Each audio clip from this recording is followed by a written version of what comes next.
This is a recording of the KC Secular AA speaker meeting held every Saturday night at 7 o'clock p.m. at HJ's Youth and Community Center, 6425 Warnell Road, Kansas City, Missouri. This is episode 10, and our speaker is Gregg O. All right, welcome to the Secular Speaker Meeting. I'm Simon, and I'm an alcoholic. Hello, Simon. I've asked Jenny to read our preamble. Secular Speaker Meeting Preamble. AA is a fellowship of people who share their experience, strength, and hope with each other that they may solve their common problem and help others to recover. We have no dues or fees for membership. We are self-supporting through our own contributions. AA is not allied with any sect, denomination, politics, organization, or institution, does not wish to engage in any controversy, neither endorses nor opposes any causes. Our primary purpose is to stay sober and help others to achieve sobriety. Our secular group attempts to maintain a tradition of free expression and to conduct a meeting where all may feel free to express any doubts or disbeliefs they may have and to share their own personal form of spiritual experience, their search for it, or the rejection of it. In keeping with AA tradition, we do not endorse or oppose any form of religion or atheism. Our only wish is to help those who want recovery without having to accept anyone else's beliefs or having to deny their own. During the meeting, we'll pass my hat around, collect for rent and the podcast and so on. If you guys would like to contribute to that, but it's not mandatory. Is there anybody here who would like to introduce themselves that has not been to the meeting? Hi, everyone. My name's Doreen Lear, and I'm from York, Pennsylvania. I'm an alcoholic. Nice to have you. We recognize extended periods of sobriety. Is there anybody celebrating any time that they'd like to share? All right. We'll begin the meeting with the speaker. Greg we'll pass around the mic after and kind of discuss that. And if you'd like to make comments on what you've heard, that's appropriate. If you'd like to talk about whatever you need to talk about, that's also fine. If you get the microphone and you don't want it, you can just pass it on. Or if you want to say something and for any reason at all don't want to be included in the podcast, which we are recording today, that's also fine. You just let us know or put the microphone down and talk or whatever. We'll figure it out. This is an open meeting as well, so there are people here who are not alcoholics. They're more than welcome as well. If you'd like to bring your family, or if there's anybody who is affected by alcoholism in the community, they'd like to come, we're also more than welcome. And like I said, we record this each week. We put this on our website, secularaaspeaker.org, and we also put that out as a podcast. It should be available anywhere you look for podcasts. I think that takes care of all of it. Tonight I'm happy to introduce Greg and take it from here. Hi, thank you, Simon. Hello, everybody. I'm Greg. I'm an alcoholic and also an addict. I'll get into that in a little bit. And happy Groundhog's Day to all. And for those of you listening to the podcast, we're recording this February 2. This is the first time I've been to this speaker meeting, and thank you for inviting me.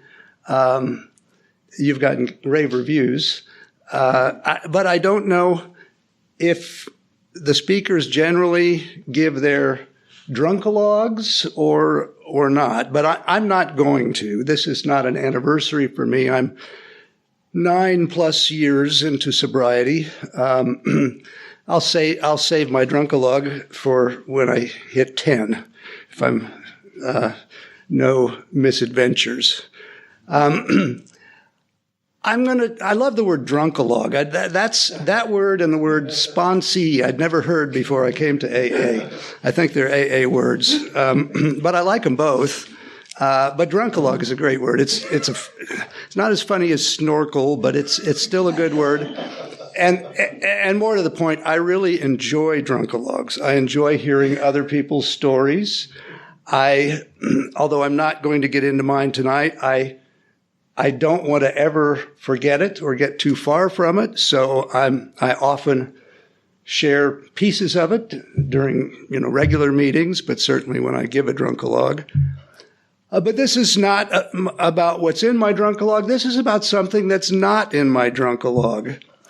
Most of the drunkalogues I've heard involve somebody saying, my father was an alcoholic, or my grandfather, or my parents, or my parents were not alcoholics. My grandparents were not alcoholics. My mother had a brother who was an alcoholic, and my father had a sister who was alcoholic, but other than the aunt and the uncle, there were no alcoholics in my family. And so everything I've read and everything I've talked to suggests that there's a genetic propensity to alcoholism. It's not a given, but it's, I think that's generally accepted that that's the case. So what's with me? Well, when I look back at my parents and my grandparents, they were not alcoholics, but they had addictive personalities. They were addicts for sure. My grandfather, mother's father, born in 1872. He was like 80-something when I was born, but he hung around into his 90s. I got to know him. He was born in 1872. There's like Civil War veterans hanging out in the street with you. I talked to him about, on his 50th anniversary, I took him, in a cab somewhere, and he said, gee, I haven't been in a taxi cab since I was courting your grandmother. Of course, they were horse-drawn then. But the interesting thing about my grandfather was his attic. The man saved every piece of mail he ever received. Now, these were the days before junk mail. This was mostly correspondence or maybe a Valentine. He saved every one of them. He cataloged them by last name and then by date. He carefully, and I'm told by philatelists this is not what you do if you're a stamp collector, but he cut all the stamps off and then glued them into a homemade scrapbook. He was quite the scrapbooker.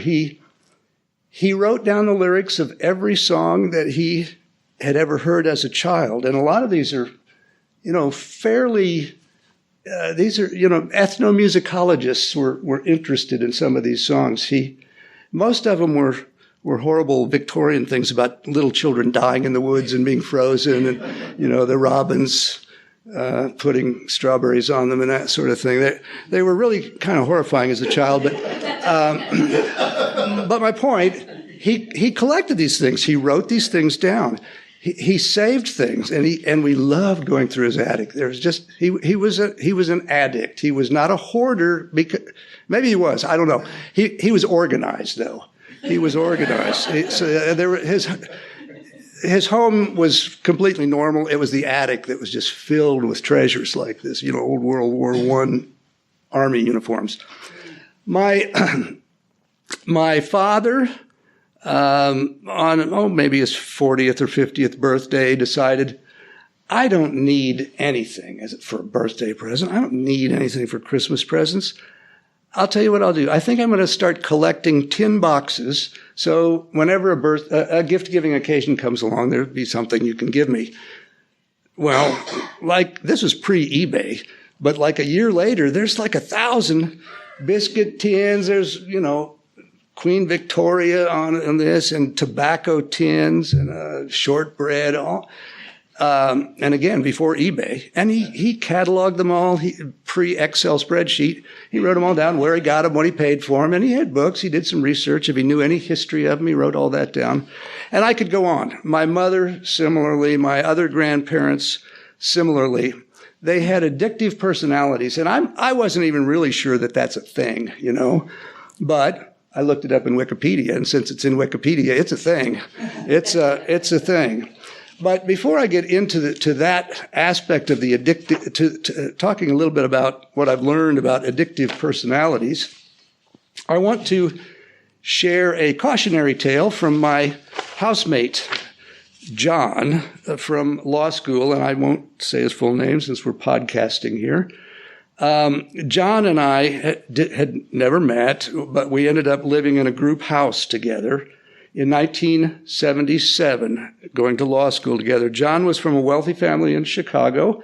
His father was a lawyer. His father was the lawyer for the Chicago Cubs, and quite well-to-do. John rebelled against his father, didn't want to be a lawyer until it dawned on him, not wanting to be a lawyer because your father's a lawyer is as stupid as wanting to be a lawyer because your father's a lawyer. And in fact, John was a terrific lawyer.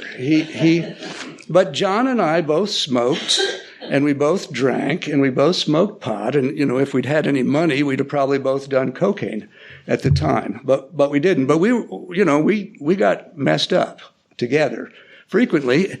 He was a great guy to be stoned with or drunk with, good conversationalist, but addictive, yes. He got into bicycle riding, and boom, all of a sudden there's a 15-speed bike. But he was a kind of a rebel. Have we ever heard that about alcoholics or addictive personalities?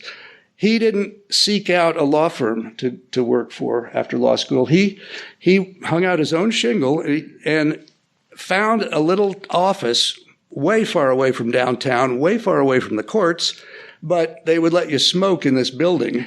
It was like the upper floor of a townhouse or something, and his office had windows, and that's why he took the building. He wanted that office. He wanted to be able to open his windows and smoke and drink, and he was good enough that he started a law journal. He was the country's leading expert on the AT&T breakup.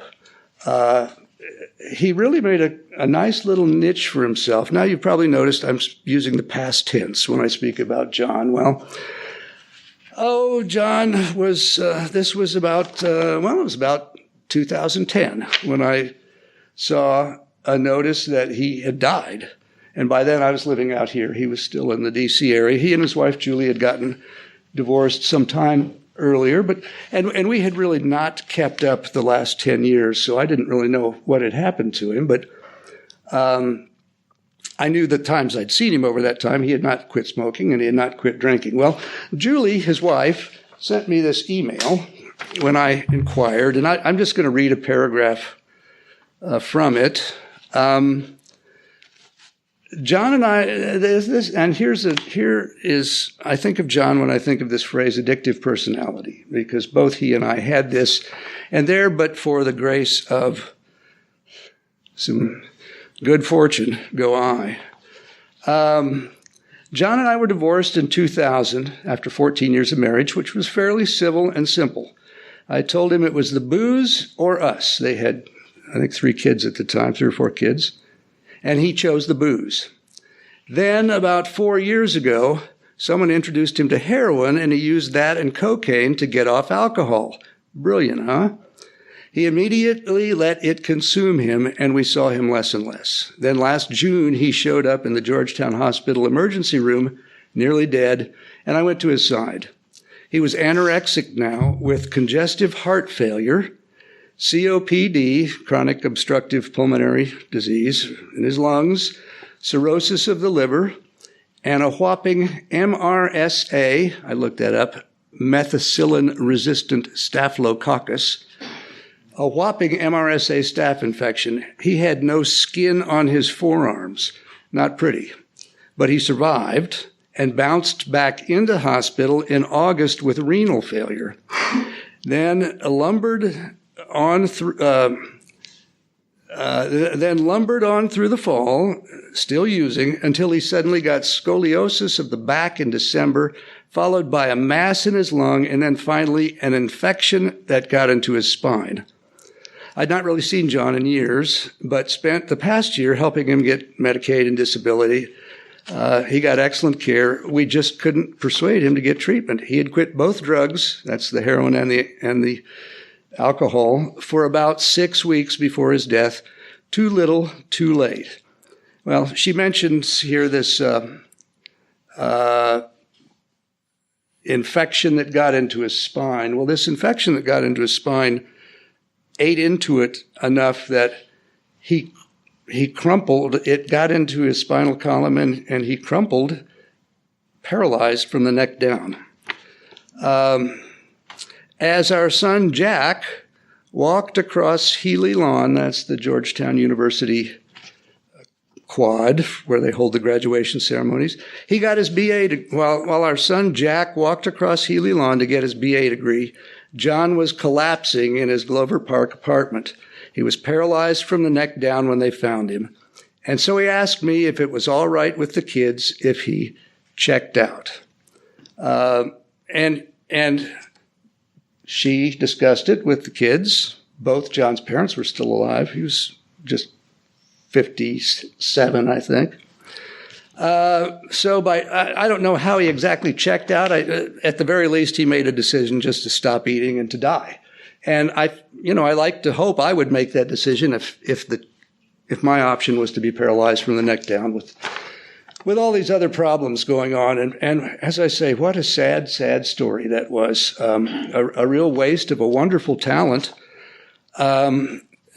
He would not have gone to traditional AA. No way. He was raised in the Catholic Church, but he was one of those guys who rebelled, and he rebelled strongly against it. So any sort of a meeting that involved prayer, he would not have gone to. But I like to think he might have made it in our secular group. That's one reason that I'm not the subject of this email, and my poor friend Johnny is. So this addictive personality, I looked it up, said it's a thing.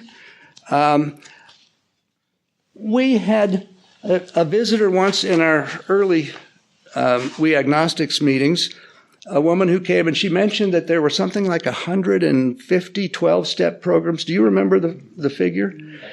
Including one for lip gloss. And I thought, well, I know there's 12-step procedures for. Well, the fact is, Lip Balm Anonymous was formed in 1995. I got to share this with you. Step 1, we admitted we were powerless over lip balm and that our lives had become unmanageable. ... Step 12, having had a spiritual awakening as a result of these steps, we tried to carry this message to other lip balm addicts and to practice these principles in all our affairs. Well, I'm having a laugh at the expense of lip balm addicts, but with an addictive personality. They're eating the tube of it? I'll give you the website. If they have meetings here in Kansas City, let's go. I mean, I get it. I know what chapstick does to my lips, and it dries them out, and the more I use, the more I need it, and so forth. Back to addictive personalities. There's an example, though. There's an example, and that's, as I say, I'm having a laugh at the lip balm addict's expense. But, I've got addictions like that. And in mathematics, we learn about sets and subsets in geometry. And a good example for me is the set of all birds. Well, within the set of all birds, there's the set of blue jays. And all blue jays are birds. If you're in that circle, you're in the other one. But not all birds are blue jays. You can be a bird that's not a blue jay. In the blue jays are maybe within the circle of birds with blue feathers. So, at any rate, I'm not sure why I took that path. We're all one. Yeah. Well, yeah. All alcoholics are addicts, but not all addicts are alcoholics. That's it. Birds and robins and alcoholics and addicts. That's where I was going. Well, if you look up addictive personality in Wikipedia, if you trust Wikipedia, or if you're interested, it's a good overview for something. But I was just struck reading these few pages at all the things that applied to me and to people I have known in AA specifically, in that subset of addicts called alcoholics. Impulsivity, sensation-seeking, nonconformity, combined with weak commitment to socially valued goals for achievement. Well, my friend John was that. Social alienation and tolerance for deviance. Heightened stress, coupled with lack of coping skills. Well, there are these are psychological factors that are involved with the addictive personality. There are also genetic factors, specific genetic variants predisposed to drug addiction, exposure to sustained stress in childhood, such as physical or sexual abuse. These are things that correlate with addiction. And then there are biopsychosocial factors, and these are depression, poor self-control, compulsive behavior. These are linked to neurotransmittal abnormalities, biological mechanisms. The chemistry is not right. There's a little bit of mix-up in the chemistry. And that's, you've heard me talk about, I don't like the big book saying I have a disease. I don't have a disease. I'm not insane. But the fact is, I view it not as this illness, but as just the way we're wired. And we're all wired individually, just like every snowflake, every what was the other thing we noticed is individual fingerprint, and we decided every pot of chili is individual as well. Addiction can be defined when the engagement in the activity or experience affects the person's quality of life in some way. That's really pretty simple. And by God, that's right. When it gets in the way. There's lots more here, and I don't want to take up too much more of our time. But I'm trying to be more open to the lip balm addicts and to people by recognizing that we're all wired differently, and some of us are wired in a way that we react to substances, whether the wiring is genetic or chemical or nurture through something the way we grew up. Some of us are wired differently. It's not disease has a negative connotation. Sickness has a negative connotation to me. Just being wired differently is fine with me. That's okay. And I'm recognizing that, that going to AA meetings has helped me with a whole lot of these other little compulsive things. As a kid, I hear people in drunkalogs say, I knew I was an alcoholic when I drank my first beer at age 6. Well, I didn't. But I knew I was addictive at age 6. At age 6, I had a collection of rocks, stamps, fossils, coins, seashells. I just collected things. It was an obsession with me. And so when you've heard me use this line, this came from my friend John in meetings before, and that was when he decided he'd quit smoking by going to a hypnotist that was offering free hypnotism for smokers if they were trying to quit smoking. And I said, how come he offers it free for smokers? And John said, so you'll come back as a paying client when you start biting your nails because you've quit smoking.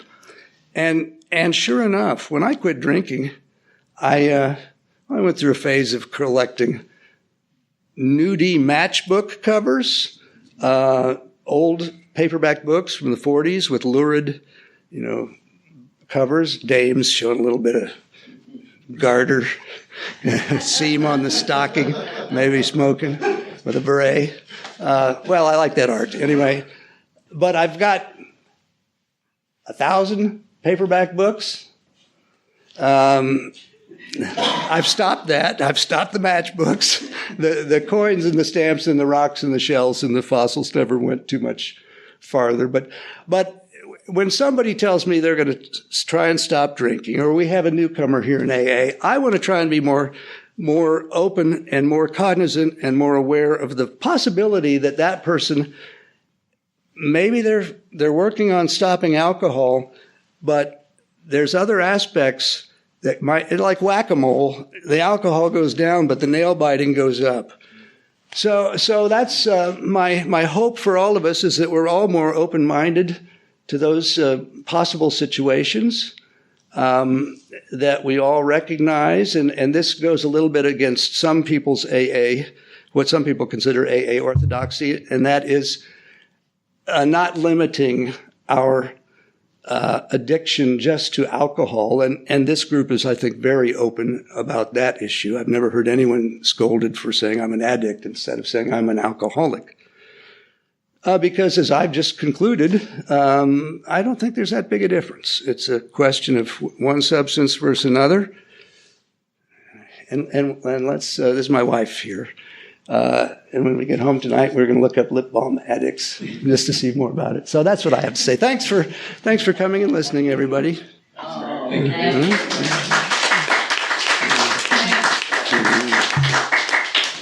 Thank you very much. I guess I'll just pass the microphone around here and see what everybody has to say. If you, like I said before, if you want to pass, you're more than welcome. Hi, I'm Marty, an addict, and Hi, Marty. I like that better already. That was really, really helpful to me because I was kind of beating myself up, and I'll go home feeling better about myself. Just the understanding. I really am glad I got to come tonight. Thank you, Marty. Thanks, Marty. I'm Gregg. I'm an alcoholic. Hey, Gregg. And I can certainly see that while drinking, I became particularly hooked on HSN, Home Shopping Network. And strange things were being delivered almost every day. And I sobered up, and I still was buying the hell out of HSN. And now I'm on Amazon. Stuff is being delivered every day again. It's just like Christmas. So I could go into that pretty easily, into the idea that addiction can be moved into all kinds of different directions. I know in my family there is a lot of alcoholism, but it wasn't spoken of. And I had the great pleasure of going out to, on my first sober trip on a plane, out to Seattle, and hook it up with an old aunt who told me everything about everybody. And it was the most fun. And I go, this is the secret Mom never talked about. So I do appreciate it. And I always like hearing you. You know, I have a real interest since someone gave me a hear no evil, see no evil, speak no evil. Just people get addicted to that? I've heard there's some in this city with 1,000 or more of them. Yeah, I think I knew one once. I will pass. Thank you, Gregg. Thank you. It's him. Hi, I'm Doreen. I'm an alcoholic. Hi, Doreen. Hi, Doreen. Good to see you. Wow. You know, I was born and raised in South Baltimore, Maryland, so I felt like I didn't know when I got here. Thank God I didn't have any knowledge of any psychological alcoholism or what anything was about when I got to AA.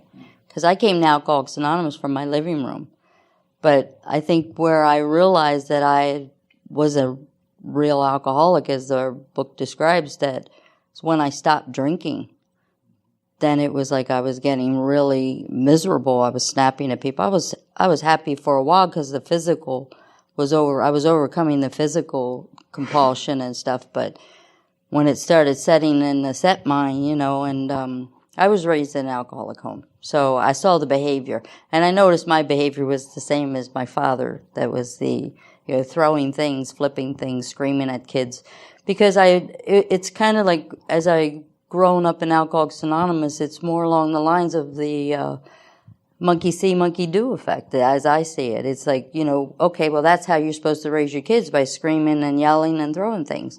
So I kind of translated it into my relationship. And I would find people, it's kind of like they say, you attract what you are. So I attracted misery into my life because I was miserable, which, thank God, I don't have that today. My husband's also a recovered member of Alcoholics Anonymous, so we have nothing but peace in our home because we practice that peace. I was reading a book today on mindfulness, and I was like, oh my God, this is the truth, because we will have those emotions, the defects that will creep up, like whatever my mind stores that something makes me angry, it's not that I'm angry. It's just my mind has stored this effect that, well, when this happens, you're going to be angry. So my emotions only knows anger when my mind tells me that's what you're angry at. So it's like this. So a lot of spiritual practice in my life in the last 10 years has been definitely helpful. Reading spiritual literatures, going to conferences. I've been all over the world to the internationals and everything. So I just keep that first and foremost. And it helps me to live with the young alcoholics in my life. And it keeps me mindful that I don't have to change them to be happy. I'm just happy because I'm happy. It has nothing to do with my outside circumstances. And then passing it on to those who don't know. I'm very mindful because we have in York, Pennsylvania, we have a lot of recovery houses and sober houses and detoxes. So they're coming in with this rehab mindset. So we're learning that we can't change that mindset, but we can say, okay, just set it aside and let's go through this book and show you how to live a different way of life. It's not that your life is wrong. It's just a different way. And that's been helpful to them, because we get a lot of young people. I've had girls at the age of 16, 19 years old, that are alcoholics, and most of them are addicts coming through, but they've drank too, and we don't tell them you don't belong. We're just saying, let's set this aside and we'll go through this book, and if you feel like this is something that is fitting with you, then more than happy. We've even offered to help them open up NA meetings and stuff. So we never shut anybody away because we know that we're not in control of the situation, but we know that their life depends on it. So that's where my mindset is most of the time is this is a life-threatening disease. Either way, AA, NA, and I could go to 5 fellowships because I've had the OCD. I remember throwing my blanket on the sofa and take out a measurement because I had to make sure it was like perfect on both ends. Now I just throw it over there and walk out of the room. So it's kind of like a habit-forming thing because I was brought up with that. Everything had to be perfect and in place because if my outsides were perfect, then I would try to resonate that perfection outside to match my inside. But it was always that was where my imbalance was. It wasn't working. I was still miserable inside, but my house was perfect. You come in my house and you wouldn't think I was an alcoholic. So it was like crazy in that sense, but I appreciate your talk, and there is that open-mindedness that they talk about and how, honesty, open-mindedness, and willingness, and I hope to keep those in my next however many years I'm supposed to be here, I'm coming up on 21 years, love it.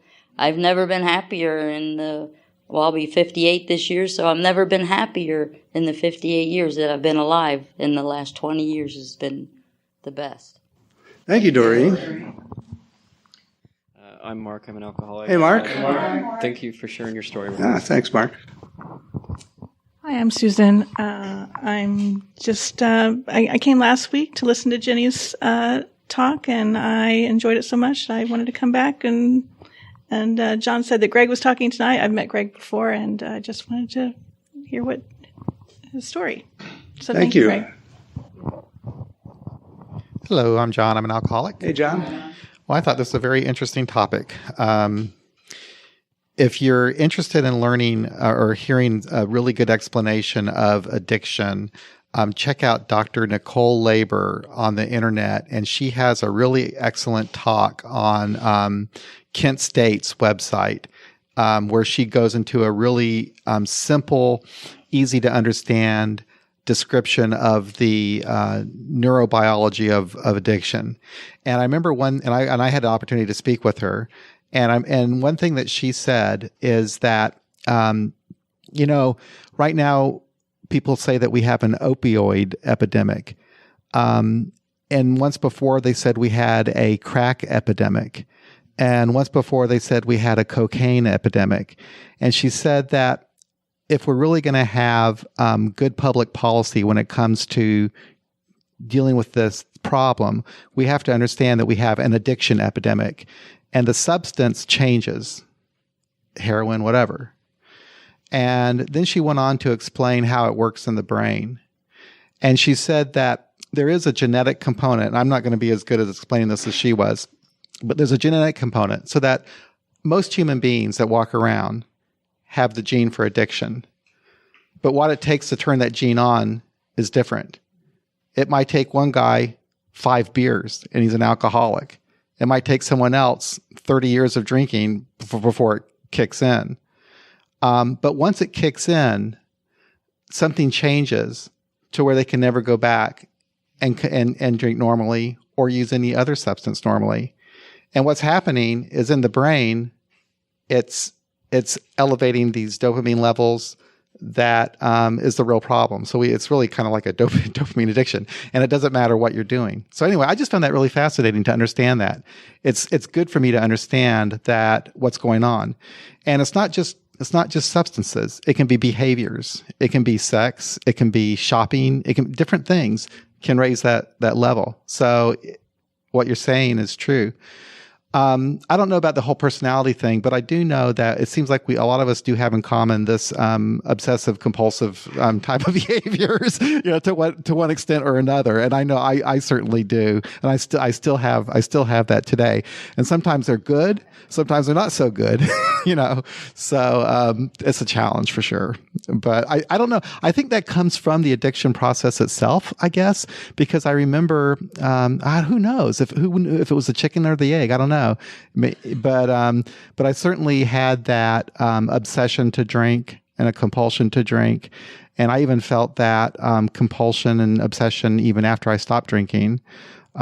So today, I might still think about some stupid thing that I'm hooked on, but fortunately, it hasn't been as destructive as my drinking was. But boy, it sure is a battle for me. But thank you for such an entertaining talk. This is going to be a great podcast. I appreciate it. Thank you. Yeah, my name's Lee. I'm an alcoholic. Hi, Lee. Good to see you. I think it was very interesting that you started your talk with reflecting on the patterns of several generations of family members, and the fact that after you reflected on it, you could see how this reoccurred across gender lines, and had, it had its probably gender characteristics, but in fact it was the same behavior. And I think that's, I think one of the things that we hopefully will give some more attention to in the Saturdays to come are some of the issues about gender and how gender and addiction plays itself up, because it certainly does, and it's unique to consider. Thank you. Thank you, Lee. I'm Kana, and I'm an alcoholic. Hello, Kana. And I just want to thank you for speaking. I think I'll have to talk to my mom about her collecting habits now. She's like, maybe you were responsible for me being an alcoholic, because you acted it out by collecting a lot of different things. So, thank you. Thanks, Kana. I'm Maury, Jenny's husband, and thank you for this information. It really makes me think when I come to these, and I appreciate that.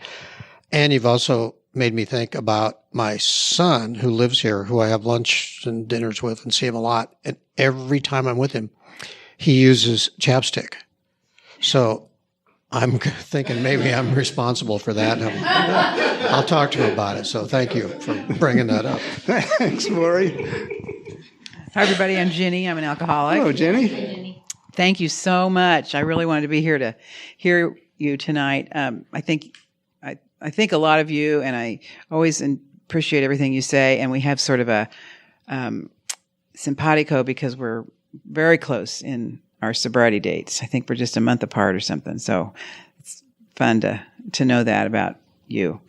I think this makes a lot of sense. I've always said that I am better at abstinence than moderation.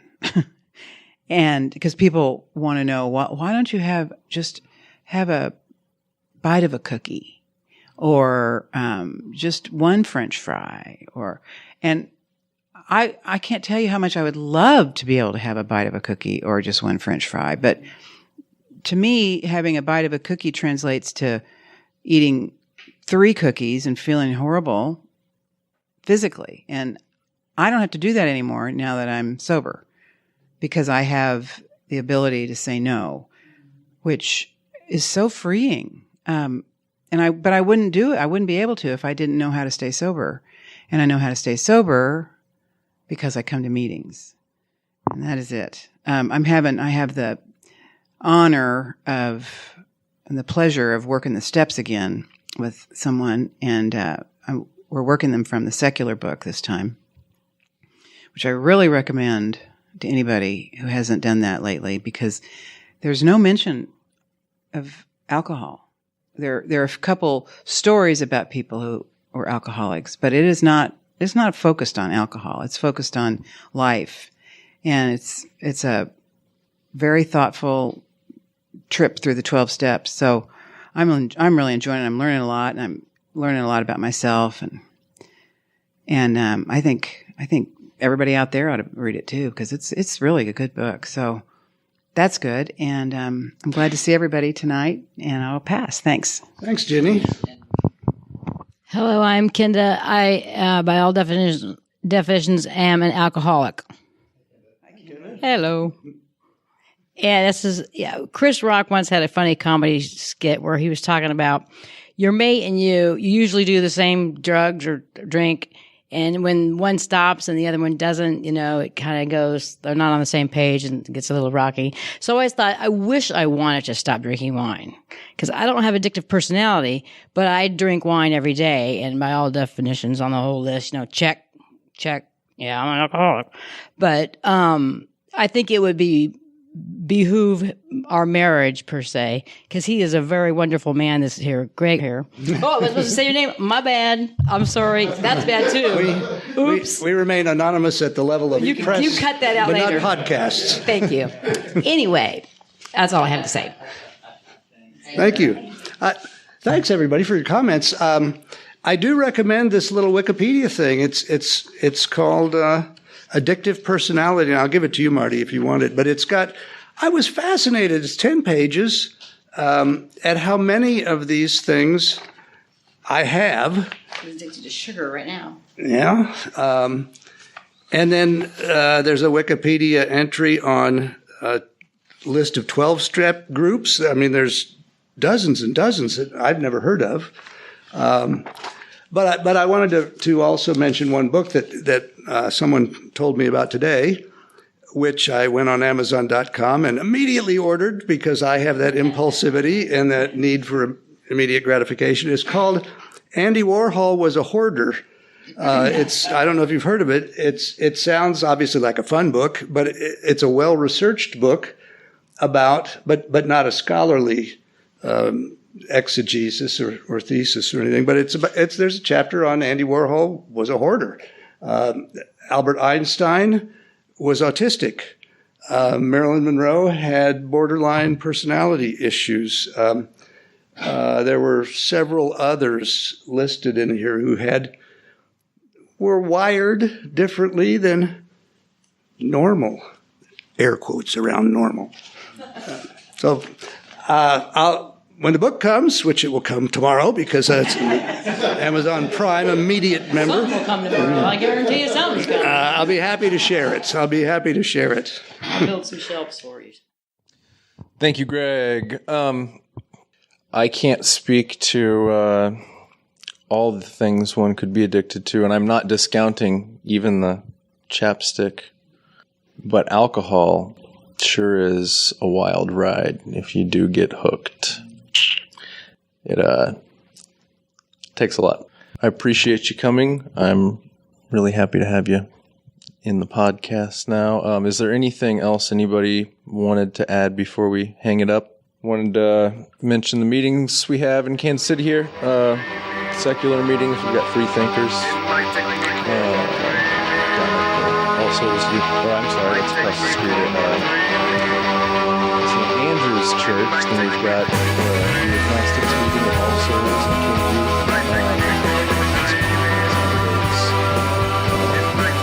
Good job. Thank you. Thank you.